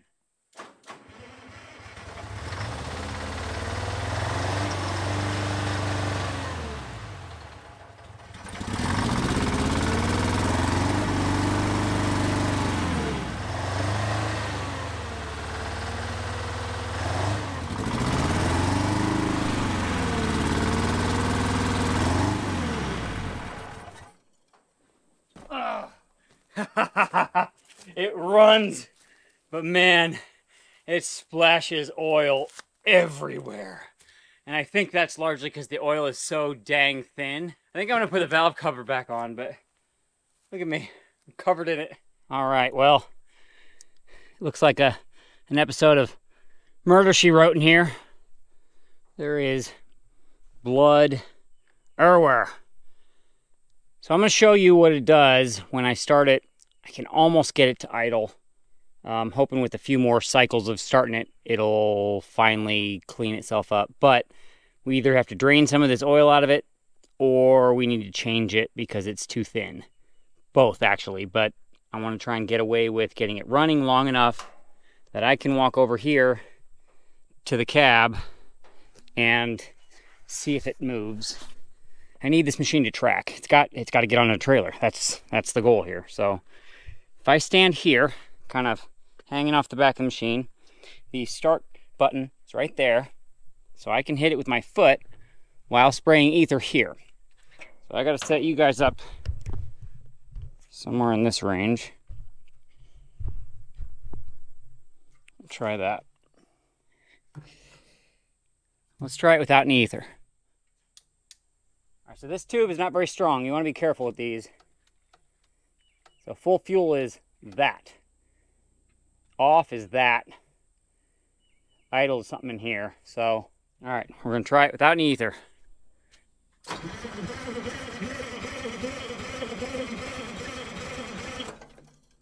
All right, it likes it.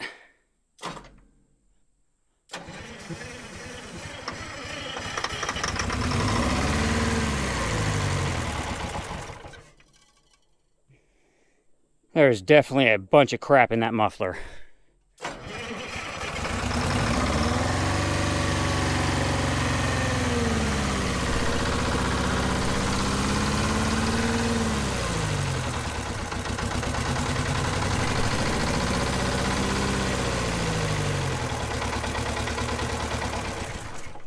Oh, almost. Still getting covered in oil. It's all over me. All right. Wonder if that throttle, I think this might be too heavy. I'm having trouble with the actual throttle linkage working right, so, and I don't really want to put the valve cover back on yet. Let's drain some oil here. Pretty sure this is a drain plug right here. It's a tiny little one.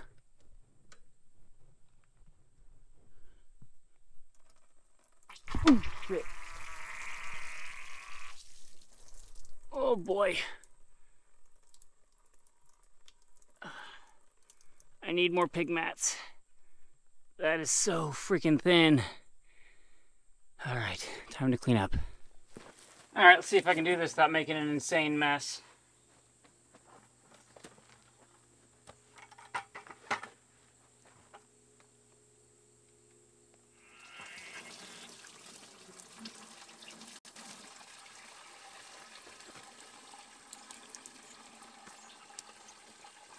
There should only be 4 gallons of oil in this thing.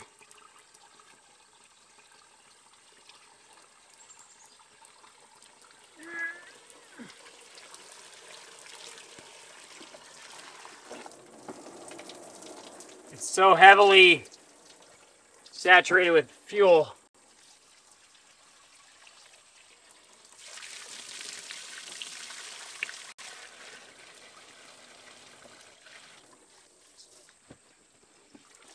Oh.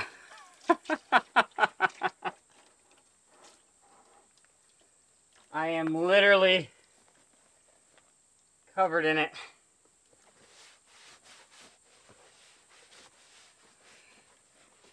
I knew I needed a bath, but I didn't think it was this bad.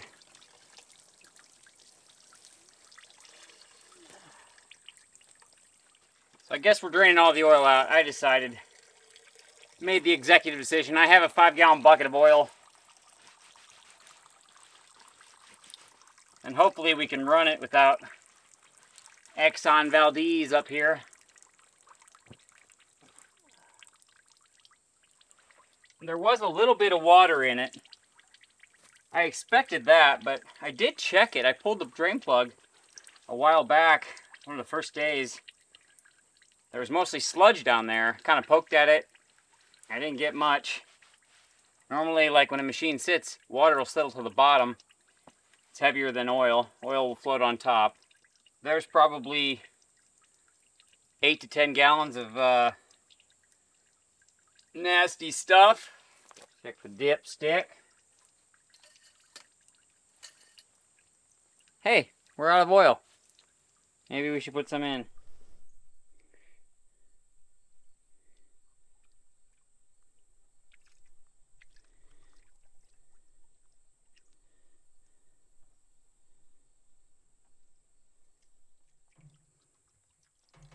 All right, before we try and start again, we're going to do a quick concoction of fuel stuff.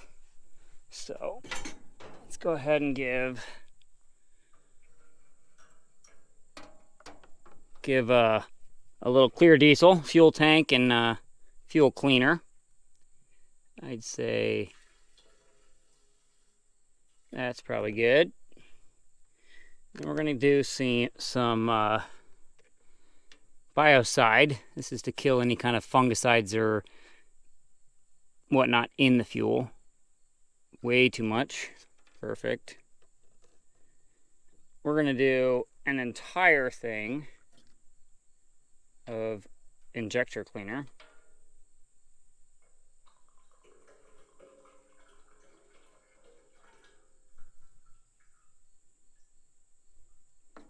And then we're going to put this in the oil.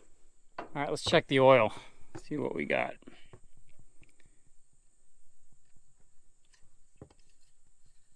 So we are right between full and low. Well, full is here. Low is here. So I'm going to run it like that for now. I've got a little bit more oil. I think for now that should be okay. All right, we're going to add the seafoam right into the engine.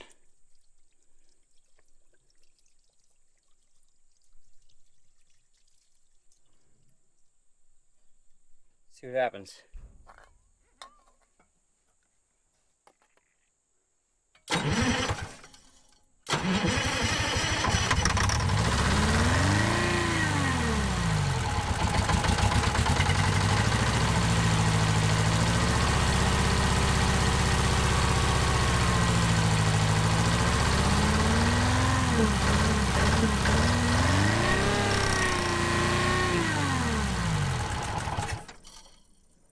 Yeah, baby.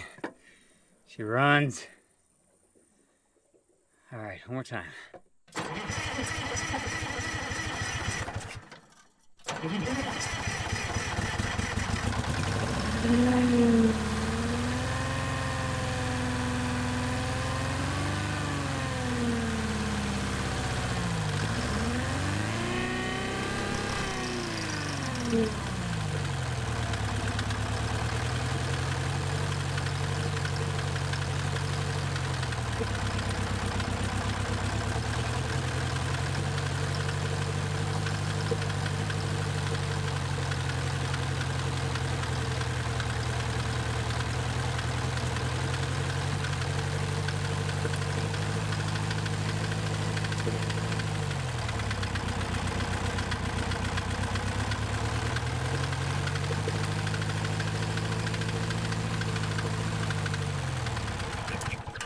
Man, look at all that smoke.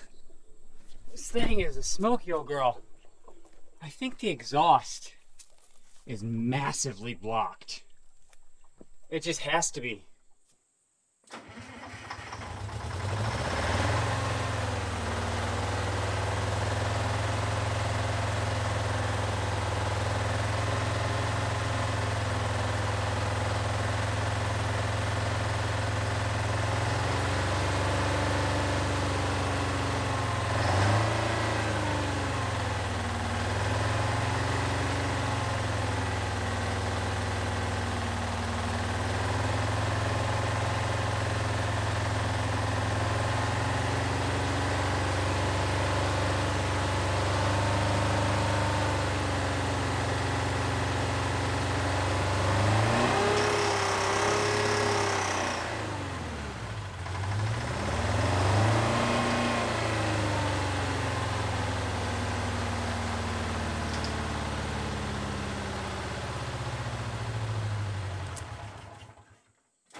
It runs.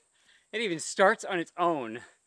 Crazy thing, I think that the exhaust is blocked. So, time to cut it off.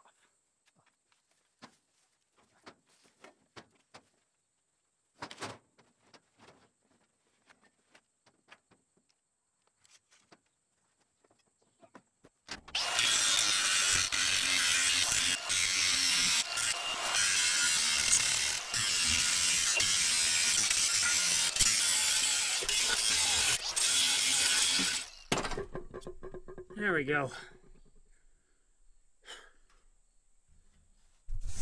Alright, this clamp here is already undone.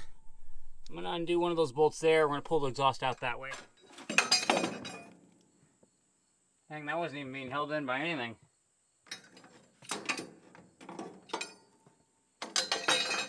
Huh. We'll get some pliers, we'll pull that muffler out.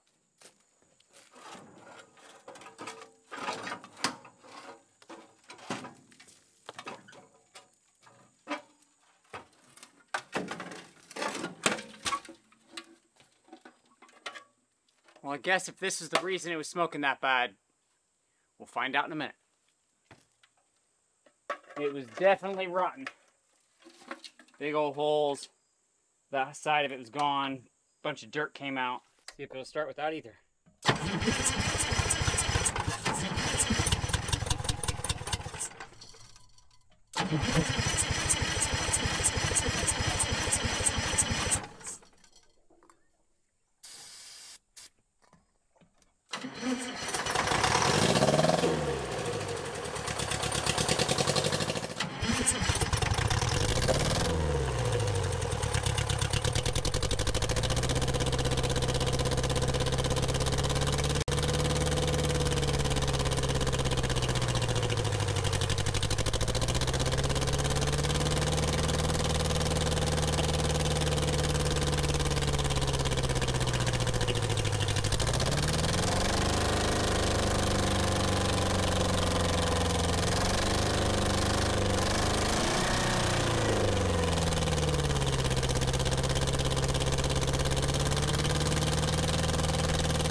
I need to know if this will track.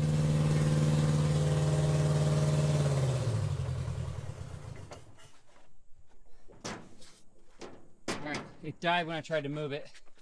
Well, it is super loud. The muffler did not fix our smoking problem, but it needed to go anyway. It was rotten. You saw it blow out. So, let's try and give it some more rip'ems. See if we can get in the cabin. Maybe it moves.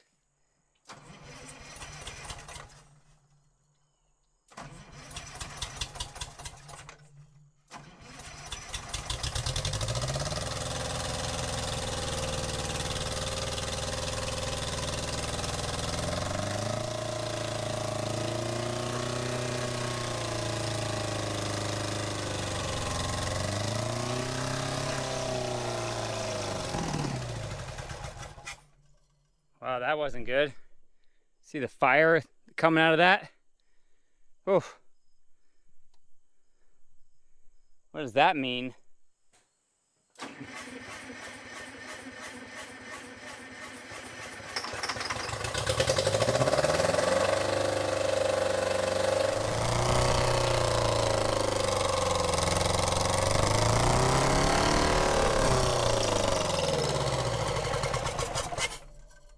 Where's all that crap coming from? I need to know if this moves here, and then when this moves. This cable should move, and that should be our throttle. I don't think our throttle's doing throttle things, so let me go move it.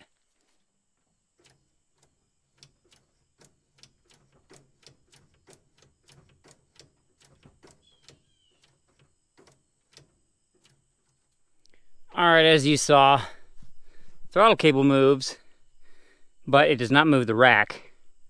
So I think I need to pull something apart. We can take that off again and see what's going on. It's only 3 screws.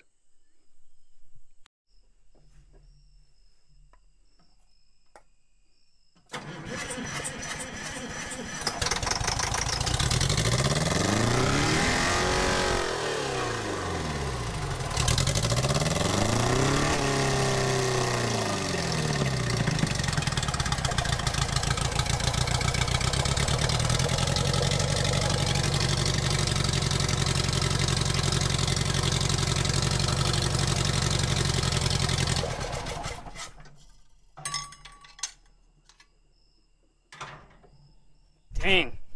Oh, that is some black smoke.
Wow. Wow, I've never seen that.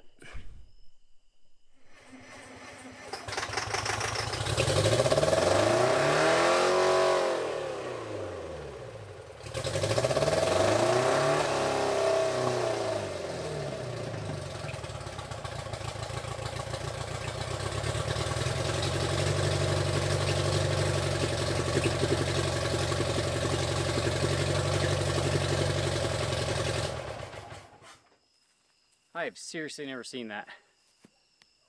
Mixture of gray, black, and white smoke. Literally, the entire neighborhood just got darker. It did move the bucket a little bit, and it did move the tracks a little bit. And so, assuming I can figure out what the heck's going on with the engine, it moved the arm and the tracks, and it could be low on hydraulic oil. I have no idea how much is in it. I'm going through these things in my head trying to figure out if this machine is worth it. More than likely the engine's gonna have to be rebuilt, or I just don't know what the heck I'm doing because it's a Detroit and I don't have any training on these things. I think I'm gonna do it. Hard part is I gotta get it started and moving enough to get onto a trailer. So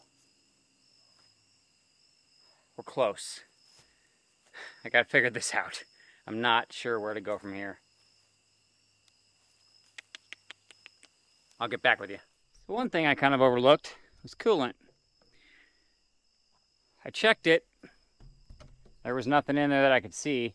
And that's as much as I did. So I brought 1 gallon of coolant and 4 gallons of water.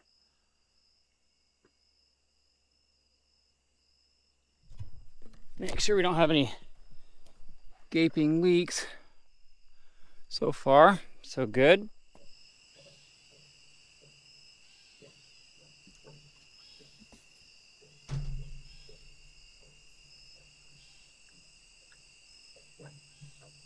So that was 3.5 gallons. Uh-oh. I think there's oil in there. Yeah, there's definitely oil in there. Got a head gasket leak. Okay. This engine is getting more and more of an issue as time goes with it. All right, doing a little walk around after we have run it. This cylinder here is leaking. Not bad, but it is to the point where it is dripping. But that guy is a dripper. So I did have Ryan, take steel, or not steel wool, but Scotch-Brite to all these cylinders in order to clean up the chrome for this very reason. To try and avoid this, it's just dripping straight out of there. So those seals are definitely going to need replaced. That is a big cylinder. This rod, oh, it's got some issues too. Dang. That is rough. I can feel all kinds of damage. Somebody over there is playing the recorder. Yeah, fun. Well, we know. Ugh. I don't have to buy this machine. I could walk away now. I don't know. It's so cheap, I just want to give it a go. My guess is, and what I'd probably do is rebuild that one, rebuild that one, rebuild this big guy. I haven't even checked the actual curl cylinder down there. So there's only 4 cylinders on this thing. And until I felt that the actual scoop cylinder, this big cylinder up here, all the other cylinders, the chrome feels really good on them. And that is, of course, the biggest one. All right, let's see if I can do this. Yeah, there we go. I love how much access is in this thing. You can just flip over and open. There's 4 panels there, 2 panels here. Big one on the side, big one on the back, big one on the side. Right there, that little cabinet is a grease cabinet. And then I can't remember what this guy is. I'm not sure what that little guy is for. There's a little access panel there. All the hydraulic motors are so easily accessible. The engine's easy to get to. Well, we have come a long way, even in a few days. This thing was stuck, wouldn't turn over. Top of the engine was all kinds of roached. Exhaust was plugged. The air filter, man, it is like collapsed. It's so bad. I didn't even open it up, but I can see it. I did check not the hydraulic fluid, but the fuel tank. It's got quite a bit of fuel in it. We know it runs. We know that the hydraulics want to work because the arm did want to pick up and the bucket wanted to curl, or one of the two. And then we were able to get it to kind of like inch forward. So now I guess the task is trying to figure out this throttle and why it doesn't want to work right in the cab.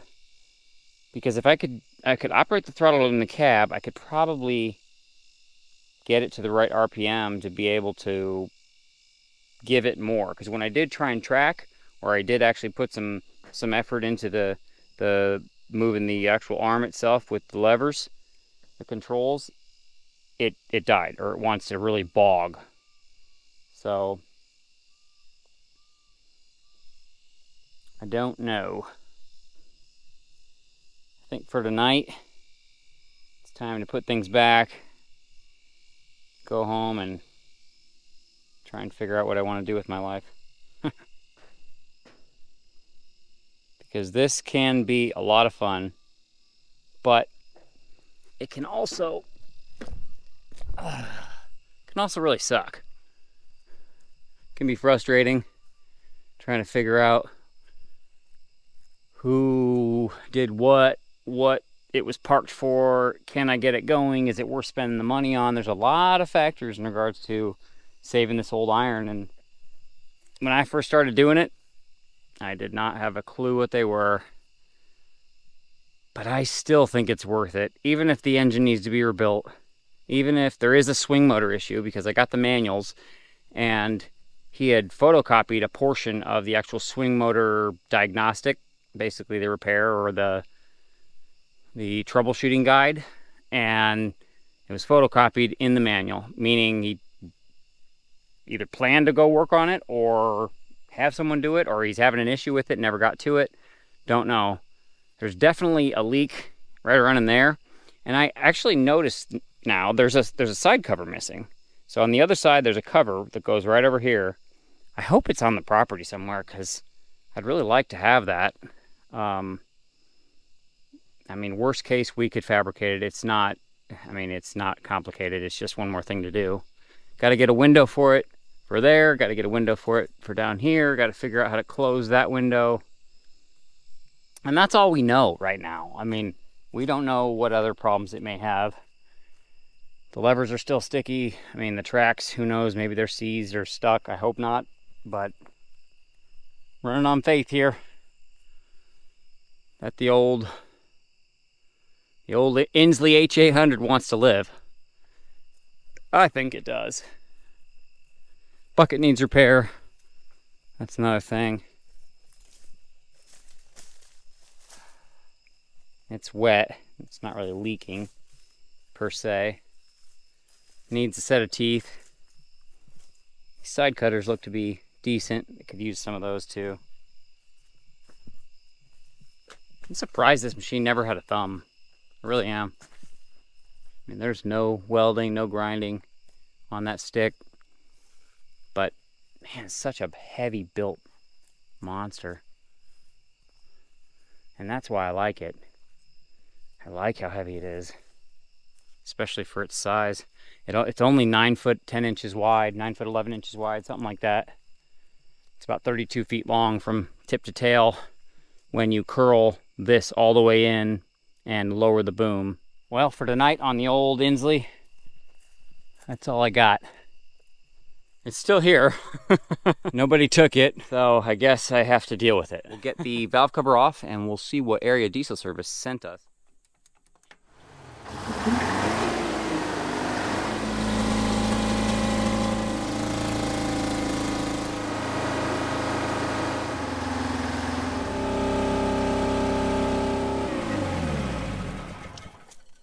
We had a gusher. I'll catch you guys here very soon.